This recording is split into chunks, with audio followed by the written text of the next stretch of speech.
Okay, so you want to cut a hole through a continent and shrink the planet by 8,000 miles. You picture steam shovels tearing into jungle, a French genius, and then an American army of engineers finishing what nature never intended to allow. You think about the ships, the shortcut, the 60 days of sailing around South America collapsed into 11. Very few people think about the payroll. Here is the reframe.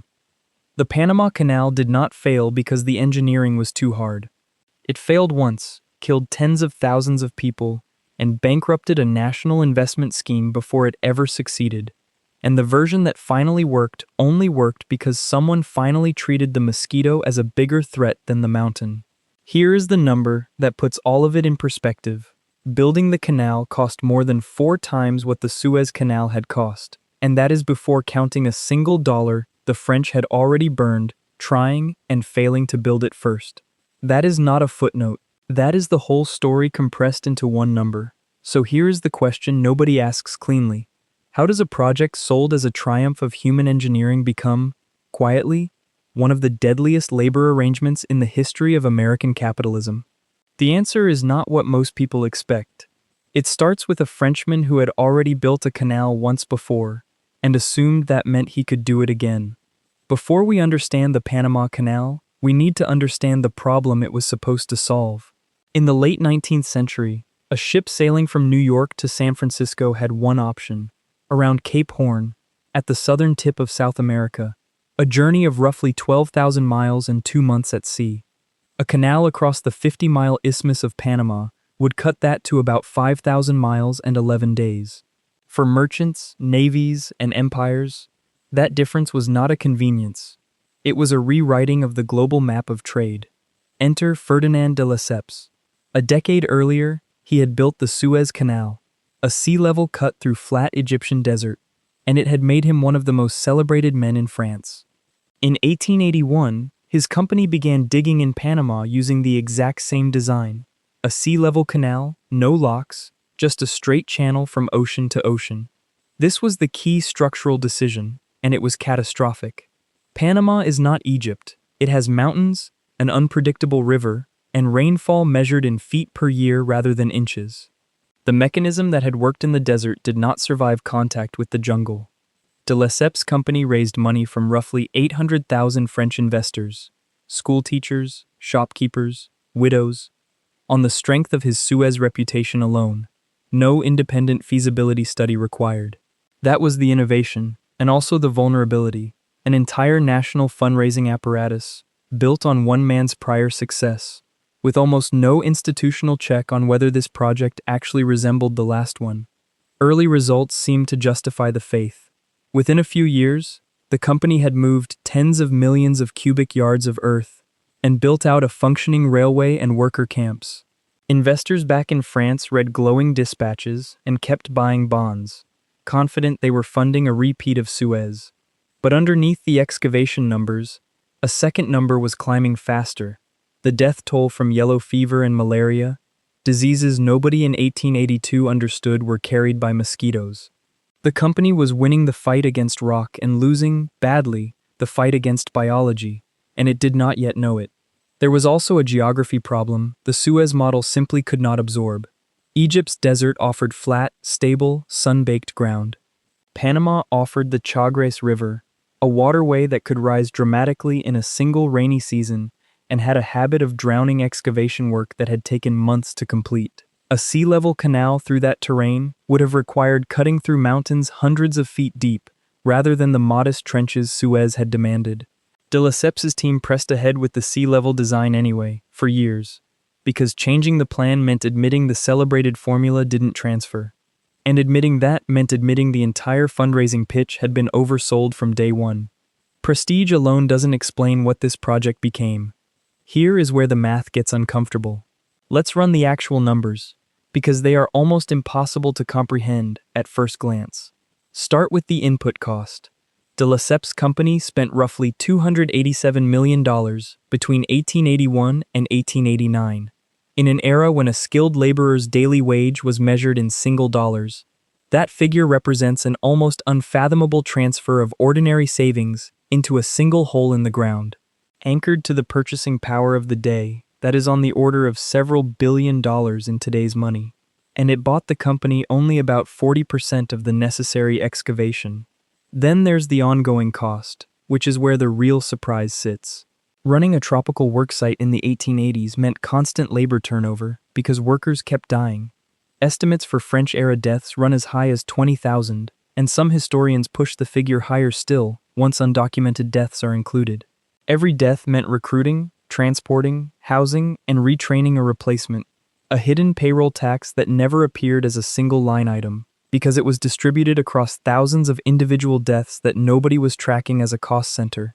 And beneath both of those sits the hidden cost: corruption.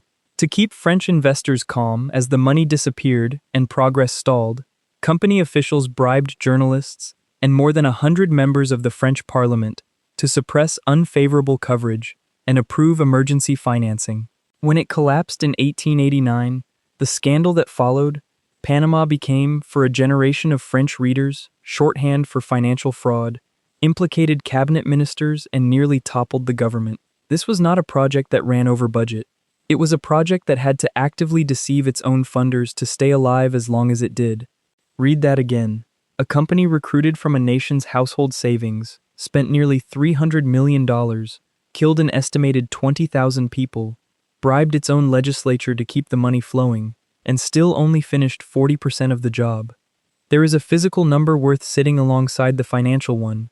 By the time the Americans finished, the two nations combined had excavated something on the order of 268 million cubic yards of earth and rock, more than 4 times what de Lesseps had originally estimated the entire sea-level project would require.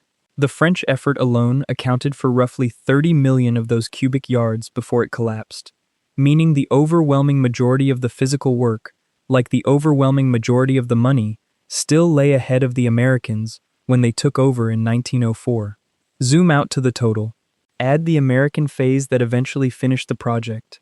Construction costs of roughly $375 million, including $40 million paid just to buy out the wreckage of the French company's assets and rights, and $10 million paid to the new Panamanian government for the canal zone itself. And the combined French and American price tag for the canal comes to something in the neighborhood of $650 million in early 20th century dollars. To put that in context, that is more than 4 times what the entire Suez Canal, a project of comparable ambition, had cost to build from scratch. And it made the canal the single most expensive construction project in American history to that point. The numbers were bad. But here is the insight most history books skip. Money wasn't actually the thing that killed the French effort. Here is the structural problem with the entire canal enterprise that nobody in the 19th century fully solved. Nobody knew what was actually killing the workers, which meant nobody could actually budget for it. Malaria and yellow fever were assumed to come from bad air, miasma rising from swamps, so the French response was to drain water and clear vegetation near camps. This was, unknowingly, the worst possible response. Standing water in cleared, sunlit ground is exactly what mosquitoes prefer. The company was, without realizing it, expanding the breeding grounds of the very disease it was trying to eliminate. By the mid-1880s, hospital admissions for fever were consuming a growing share of the company's operating budget. By 1889, worker turnover was so severe that the company frequently could not maintain a stable, experienced workforce, even for the most basic excavation tasks. The flaw was not a bad harvest season or a corrupt individual. It was a category error at the root of the entire enterprise, treating a mosquito-borne disease as an environmental hazard, and no amount of French engineering talent could route around a diagnosis nobody had made yet. The human dimension here is not abstract. The overwhelming majority of the dead were laborers, disproportionately migrants from the Caribbean and elsewhere, doing the excavation work in the cut and the camps, not the French engineers and administrators managing the project from relative comfort. The people bearing the cost of the miasma theory were rarely the people who had chosen it. Hospital wards in Panama City and Colón filled faster than replacement workers could be recruited from Jamaica, Martinique, and Guadeloupe. And the company's own physicians kept treating a mosquito-borne illness with drainage strategies that, we now know, simply relocated the breeding water rather than eliminating it. 1889, Paris. The moment the abstraction became undeniable, arrived not on a job site, but in a courtroom and a stock exchange. The Compagnie Universelle du Canal Interocéanique collapsed into bankruptcy, wiping out the savings of roughly 800,000 small French investors. The subsequent corruption trial exposed the bribery of ministers and journalists so extensively that Panama entered the French language as a synonym for scandal, a usage that outlasted the company itself by generations. The consequence of that collapse went beyond one company's balance sheet. It proved that celebrity engineering credentials and investor trust are not a substitute for an accurate model of the actual risk, and it left the isthmus littered with rusting machinery, abandoned excavation, and a death toll that the standard, triumphant version of the canal's story tends to mention only in passing. The crisis was not a single bad decision. It was the miasma error, compounding daily, finally arriving at its bill. The bill had been deferred as long as it could be. What came next was not really a French story anymore. It was American arithmetic. Here is the scale of what it actually took to finish the job the French couldn't. Another $375 million. Another decade, and, even with dramatically better medicine, another 5,609 documented deaths. First, the United States bought the wreckage. In 1902, Washington paid $40 million for the French company's equipment, excavation, and rights, a fraction of what had been spent building it, because a half-finished canal through disease-ridden jungle wasn't worth much more to anyone else. When Colombia's Senate balked at the terms for a canal zone, the U.S. backed a Panamanian independence movement in 1903 and secured the rights it wanted within weeks, plus $10 million paid directly to the new Panamanian government.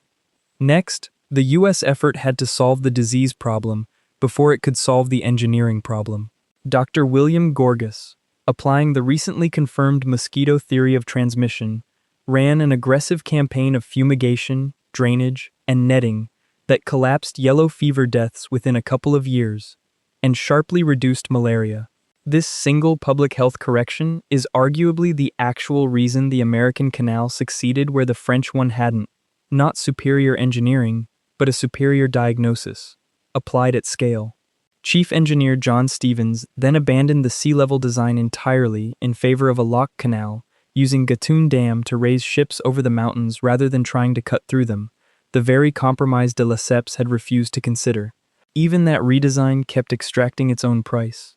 Massive landslides in the Culebra Cut, most severely in 1907 and again in 1913, repeatedly buried excavated ground and machinery, forcing crews to redig sections of the channel more than once before the canal ever opened. And underneath it all, the long-tail consequence. The labor system built to run the site hardened into a formal, racialized wage structure that outlasted the canal's construction by decades. Skilled workers, overwhelmingly white Americans, were placed on the gold roll and paid in U.S. gold dollars, with pensions, vacation, and better housing. The larger workforce of unskilled laborers, overwhelmingly Caribbean migrants, was placed on the silver roll, paid roughly half as much in local currency, often around 10 cents an hour for the most dangerous excavation work in the Culebra Cut, and segregated in housing, dining, and even post offices. That gold and silver line persisted in the canal zone for more than half a century, well past the canal's completion. The human accounting, beyond dollars, combining the French and American eras, historians estimate total deaths somewhere between 25 and 30,000 people, the overwhelming majority of them non-white laborers, doing the most dangerous physical work for the least pay. What replaced the collapsed French system was something genuinely new, a state-run engineering enterprise, backed by the full financial and military weight of the U.S. government, that treated public health as core infrastructure rather than an afterthought. It is, in a real sense, the ancestor of the modern large-scale infrastructure agency. And the counterintuitive twist: this new model finished the canal $23 million under its own 1907 budget estimate, a genuine rarity for a government megaproject. But it did so by building its efficiency on top of a wage system explicitly designed to pay the people doing the most dangerous work the least.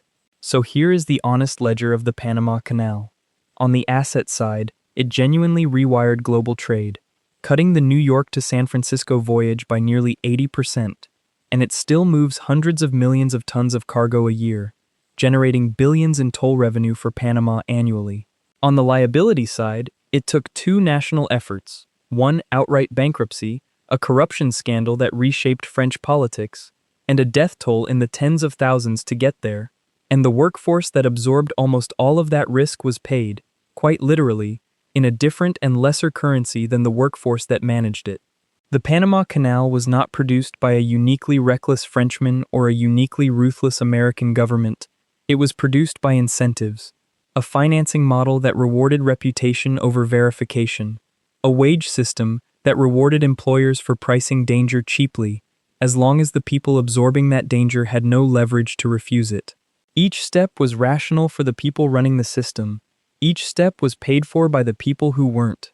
So the next time you hear about a modern infrastructure megaproject that comes in billions over budget, or a supply chain built on labor with no real bargaining power, you are not looking at something new.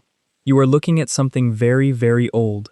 The Panama Canal proved the concept a century ago, and the 2016 expansion of its own locks, finished only after a $1.6 billion cost overrun dispute nearly halted the work, proved that even the canal itself never fully learned the lesson. So who actually pays the deferred cost of the things we call engineering triumphs? And are we any better today at putting a number on it before the bill comes?